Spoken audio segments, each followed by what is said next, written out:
want to get off your chest? Anything I didn't cover? Anything I didn't ask you? Hopes, goals, dreams, secrets? You want to tell a secret? Want to start a rumor? Gossip or something? I don't have any gossip. I mean, other than myself, really, I don't know. I guess I kind of. Are we doing that? Are we doing this? I mean, I don't. Is this happening? If you guys got the time, I guess. We got the time. Yeah. I wasn't gonna do it. I know you weren't. But it's kind of like the elephant in the room. You know what I mean? And it's been. I'm in. I'd say the darkest time of my life, as well as the best. Right? Like I said, I have a 17-month-old son.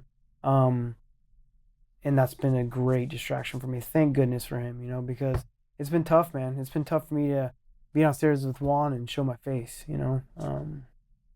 It's a tough go. Was that tough to walk into that press conference yesterday? Yeah, of course, okay. Of course. I mean, I've hidden out. I haven't done any interviews. I haven't done, I've just kind of hidden away from it. And there's things I've been wanting to say that I didn't because I don't want to create excuses. Sure. Let's start off. First and foremost, I cheated, right? I don't want to run around that. That's why I announced it when you saw it was coming out. Like, I didn't want to create excuses. It was like, look, this is it. I did it. I want to be upfront with you guys. This is, and I didn't want to create any excuses of why I did it. I knew eventually I would talk about it, and this is now it's the first time I have. I was so into doing something that has never been done before.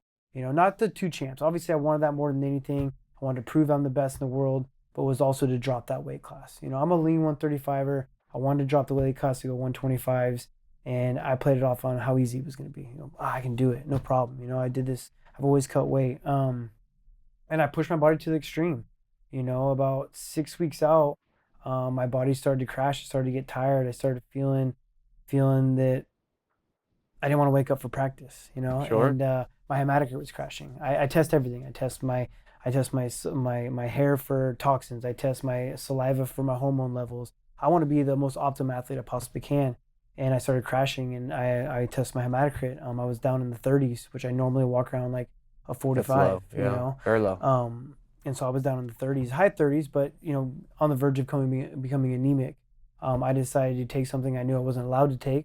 It's called Procrit. It is a anemia medication that would help me not only make the weight but be myself.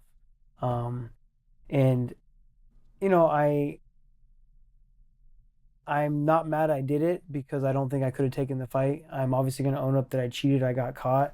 And it's a rough one, man. It's hard not to hate yourself a little bit, Yeah. I don't know.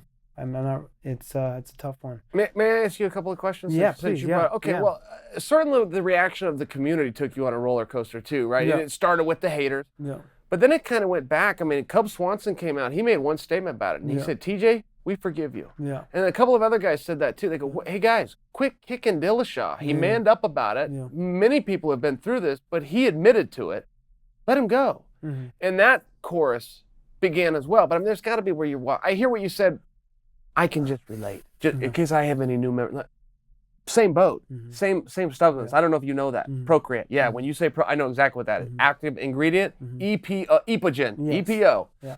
So I get that fully. And yeah, I remember having to suck it up and put a smile on my face and act, and it was tough. For sure. And there are people that look, and whether they're whispers or you feel their whispers, it's the same anxiety, man, and it hurts. For sure. And you know what else hurts?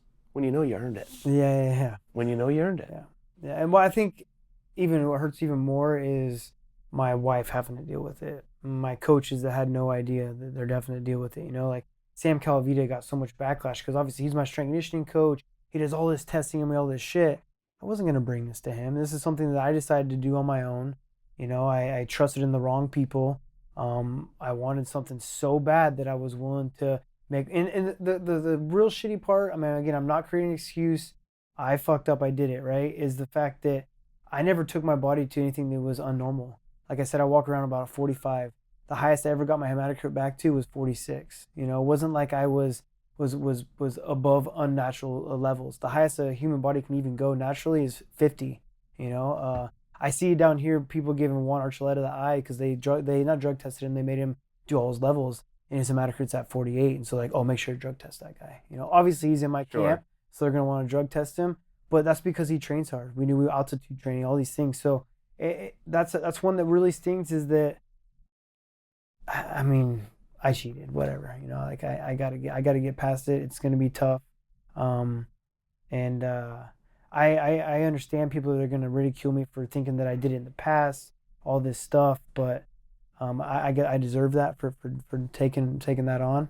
But just let everyone know that this is a one fight thing, you know. I mean, I remember going back and I was getting email after email saying that, like, you saw us testing, but it was all my previous tests. You know, they tested all the way back before the Lineker fight, and obviously I brought a lot of attention on myself by failing this drug test. And so they ran through all my B samples to test them all, and Novitzky came out and said that we tested him for all EPO and all of his tests, you know. And so I think that's the one thing I want to make sure to get out there, is that, you know, this isn't, and I'll have to come back and prove myself. Sure. That'll be a big one too. I believe you. Oh, yeah. I've known you a long. I can tell you're telling the truth right now. Yeah. And I know what you're trying to process as well. We go, well, sometimes the truth doesn't make me this evil scumbag that everybody really wants me to be. Yeah. So if I tell the truth and I don't look like an evil scumbag, then they're going to say I'm lying about it. Right? It's a no-win. I get it. Yeah. From a PR standpoint, from just two dudes that can trust each other with each other's checkbooks, Yeah. that's it right there. Yeah. Which I believe you. Yeah.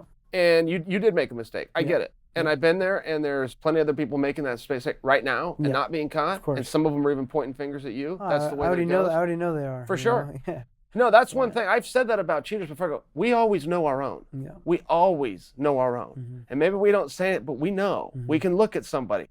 I came through the testosterone era, which you did not. Mm-hmm. But testosterone would specifically do two things that I could just recognize. I knew because it happened to me. Mm-hmm. So I could always spot my own. Yeah. And when I would hear them do interviews and put guys down, or sometimes it was to me directly, point a finger at it, say, dude, I know your secret. Yeah, I had exactly, those same, I know your secret. I know your secret. Yes. I would never say, I would take it right on the chin and just look at him and go, you son of a gun. But I'd never say it. I'd never say it. And I think some people are going to have some fun at your expense, but I'll tell you what. Of course they are. TJ's going to blow. It's going to blow her fast. Yeah, I mean, and I know it's going to last and it's going to be that shit, but guess what? It's going to, I mean, I made the decision. Sure. You know? There's no going back from it. But I got thick skin. I've learned to have even thicker skin throughout my fighting career now. And I will come back and I will be champion again. I will make you that promise. And not because of the fact that I need to prove myself to everyone else, but because I want to do it for me and my family. You know, like I said, that's probably the hardest thing, is that my family's had to deal with this and my coaches have had to deal with this. And I want to do it for them as well. Sure. You know? Respect. And when you have, I feel like, not only hunger for yourself, but for other people that you care about, it's a very powerful thing. So. Okay. Did you get 1 year or did you get 2 years? What is your suspension? I got 2. You got 2 years. So that goes retroactive to January. Okay, so you got. Okay. Oh, that's when you're back. All right. January 2021, yeah. I have to tell you, if you don't mind, but when I got my suspension, exact same thing. 2 years, I mean, parallel. I'm telling you that because I'm not sure that you do remember it. And maybe that's good news. It passes fast. But TJ, I made one mistake. For me, 2 years was just forever. 2 years was never going to come. I'm suspended forever. I'll never be out of suspension. I remember going into high school and thinking that, by the way, 4 years. Yeah, I'm going to be in high school forever. I remember that. But I didn't learn those lessons. I forgot them. In those 2 years, I didn't feel I used it that wisely. I did feel when I would go to practice, I need to work harder, and I used to work harder, but I'm going to save that for when it's closer to 2 years up. I'm just going to do this today. Well, those days turned to week, before I know it, I'm off suspension, and I'm just simply not ready to go. And I offer you that story just because I know that you want to be champion. I could see it in your eye when I brought up names like Dominic Cruz. When I said Uriah Faber's back, and you said, "Boy, I hope he's still back." I could see that, and I don't want you to make those same mistakes. So let me just ask you: until 21, what is it you're going to do physically? What is it you're going to do? You know, something that's always been bred in me as growing up from my family and my mom. Like, everything always happens for a reason, you know. And why do these effed up things happen? You know, I'm gonna spin it to the most positive way I possibly can. I'm gonna get both my shoulders done. You know, I've been needing shoulder surgery for the last 2.5, 3 years. I blew my shoulder out coaching Ultimate Fighter. Dumb enough doing the coach's challenge, right? Yeah. And then, hey, what was the challenge that got you? By the way, I watched it. we were playing a tetherball on a balance beam on in a balance pool, beam. right? And if you fall in the water, you got to get up and keep playing. So I went to go catch myself as I was falling off and dislocated my shoulder. You had the comeback win, though. I won. You came back and beat him. It popped in and out. It's sorry to interrupt your story. No, Go, it's perfect, man. It's perfect. So I've been needing surgery on him for a long time, but I couldn't afford to get surgery then because I was fighting Cody Garbrandt. I didn't have the belt. I couldn't say like, oh, I'm injured, but I can't fight. I was like, I got to take this fight. So I went and got stem cells, did whatever I possibly could, rehabbed it, and kind of encased it in concrete. Just built as much muscle up as I could around it, right? But it's inevitable. I've been waiting for the time to be able to get surgery. Big title fight after big title after big title fight. I was like, oh, I'll do it next time. Maybe I'll be later. But now I'm out for 2 years, so I got to take advantage of it. I had surgery on my right shoulder 9 weeks ago. Like I said, I'm getting my left one done here in 2 weeks. I'm going to be doing a lot of physical therapy. It's going to be really nice to be able to come back healthy. The last fights I've gone into, I've always had this thing in the back of my head that I can't wrestle. I did a lot of Greco with Daryl so that I can get in these positions that I wanted to. Daryl Christian, Daryl. Of course. To be able to stay in these positions I wanted to stay in because I couldn't get in the big shots and get underneath someone because my shoulder would dislocate. So it was something in the back of my head that I'm going to be a striker. It'd be nice to be able to use my full game, and so now it's going to be nice to be able to come back and be healthy. Take these 2 years off, spend it with my son, train my ass off, get my shoulders healthy, and live this life. Live this crazy life. TJ, that's a fantastic attitude. This interview, actually, if I may say, this went in some directions I was not planning to go. Yeah. I am not a journalist, so I do not need to bring you in here and discuss what you call the elephant in the room. I don't have to do that. Ariel Helwani would have to. Josh Gross would have to. I can get away with having that's why I want acting like it's out there. I can do that, but this was a lot of courage, and this was not pre-planned by you and I. It quite literally was a shoot with our audience right here. That I saw you yesterday from afar while doing an interview. I sent you a text message, and you said yes. Yeah. We have not spoken until you walked in this room, put the mic on, and camera drove. So I really appreciate that courage you showed. But you did give some real insight there because I am a fan, man. I am a TJ Dillashaw fan, and I have wondered.